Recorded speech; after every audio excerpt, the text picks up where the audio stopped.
మెదక్ జిల్లా నిజాంపేట్ మండల అభివృద్ధికి గత బీఆర్ఎస్ ప్రభుత్వ హయాంలోనే పలు అభివృద్ధి పనులు మంజూరు చేశామని మాజీ డిప్యూటీ స్పీకర్ ఎం పద్మాదేవేంద్రుడు అన్నారు.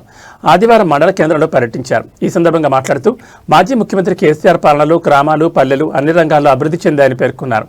ప్రస్తుత కాంగ్రెస్ ప్రభుత్వం హామీలు ఇచ్చి అధికారంలోకి వచ్చినప్పటికీ వాటి అమలులో విఫలమైందని విమర్శించారు. నిజాంపేట్ మండలానికి బీఆర్ఎస్ ప్రభుత్వమే ప్రాథమిక ఆరోగ్య కేంద్రం ఏర్పాటుకు పరిపాలన అనుమతులు మంజూరు చేసిందని, అయితే ప్రస్తుత ఎమ్మెల్యే దాన్ని పట్టించుకోవడం లేదని ఆరోపించారు. ప్రజల అవసరాలను దృష్టిలో ఉంచుకుని పీహెచ్సీని వెంటనే ఏర్పాటు చేయాలని డిమాండ్ చేశారు. గతంలో మంజూరైన అభివృద్ధి పనులకే ప్రస్తుతం శంకుస్థాపన చేస్తున్నారని, రైతులు పండించిన మొక్కజొన్నను ప్రభుత్వం కొనుగోలు చేయకపోవడంతో బీఆర్ఎస్ పార్టీ రైతుల పక్షాన పోరాటం చేస్తోందన్నారు. రామాయంపేట డివిజన్ ఏర్పాటుకు కూడా బీఆర్ఎస్ ప్రభుత్వమే కృషి చేసిందని తెలిపారు. అనంతరం అనారోగ్యంతో బాధపడుతున్న మాజీ సర్పంచ్ గేరిగంటి అనూష భర్త లక్ష్మీ నరసింహులు, పార్టీ కార్యకర్తలు పంపరి బెస్త శంకర్యను పరామర్శించి వారి ఆరోగ్య పరిస్థితిని అడిగి తెలుసుకున్నారు. వారు త్వరగా కోలుకోవాలని ఆకాంక్షిస్తూ మనోధైర్యాన్ని తెలిపారు. ఈ కార్యక్రమంలో నిజాంపేట్ మండల బీఆర్ఎస్ అధ్యక్షులు సుధాకర్ రెడ్డి, పట్టణ అధ్యక్షులు నాగరాజు, మాజీ ఎంపీపీ బిజ్జ సంపత్, మాజీ కోఆప్షన్ సభ్యుడు అబ్దుల్ అజీజ్, సొసైటీ చైర్మన్ బాపురెడ్డి, మాజీ సర్పంచ్ గేమ్ సింగ్, బీఆర్ఎస్పీ నియోజకవర్గ అధ్యక్షుడు బజార్ రంజిత్ గౌడ్, నాయకులు వెంకటస్వామి గౌడ్, నాయన్ లక్ష్మణ్, పున్న వెంకటస్వామి, వెల్దుర్తి శ్రీకాంత్ గౌడ్, బండారి తిరుమల్, నరేందర్ నాయక్, పంపరి శివకుమార్, సుభాష్ నాయక్ తదితరులు పాల్గొన్నారు. సుభిక్షంగా ఉండేది, వర్షాలు సకాలంలో కురిసి అదేవిధంగా రైతులు కూడా సుభిక్షంగా ఉండేవాళ్ళు. పంటలు పండించుకొని యూరియా సకాలంలో అందించి రైతు బంధు చేసి మరి రైతు బీమా కూడా కట్టి రైతు పండించిన పంటను అన్ని రకాల పంటలను కూడా గౌరవ కేసీఆర్ కొనడం జరిగింది. మరి ఈ ప్రభుత్వం వచ్చిన తర్వాత రైతులకైతే కష్టకాలం మొదలైంది. రైతులకు పంటలు కొనే నాదులు లేకుండా వేయండు.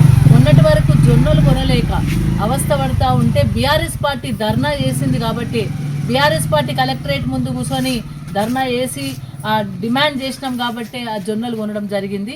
అదేవిధంగా అంటే గతంలో ఎటువంటి అభివృద్ధి జరిగినప్పటికీ కూడా ఇప్పుడు మాత్రం అభివృద్ధి కుంటుపడింది, అభివృద్ధి నోసుకోకుండా పోయింది. ముఖ్యంగా నిజాంపేట మండలానికి సంబంధించి గతంలో కేసీఆర్ గారి హయాంలో పిహెచ్సి మంజూరు చేయడం జరిగింది.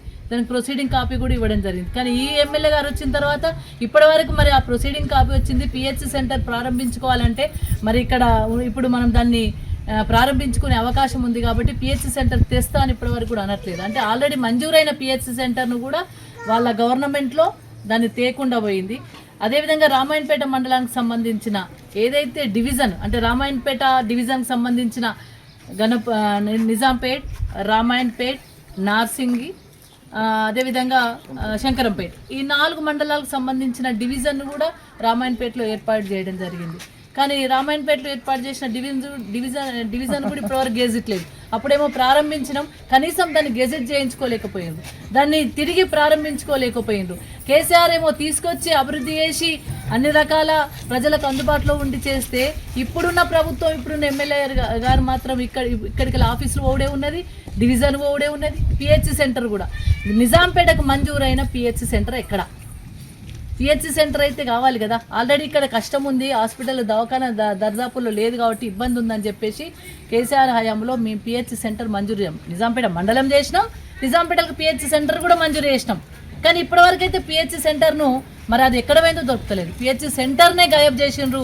పిహెచ్ సెంటర్కు కనీసం అతిగతి లేని పరిస్థితి కనబడుతుంది. నేను డిమాండ్ చేస్తూ ఉన్నాం, మా నిజాంపేట మండలానికి ఇక్కడ ఇప్పుడున్న ప్రభుత్వం గతంలో కేసీఆర్ చేసిన పిహెచ్సి సెంటర్ను తిరిగి ప్రారంభించాలని చెప్పేసి కూడా మేము డిమాండ్ చేస్తా ఉన్నాం. జై తెలంగాణ.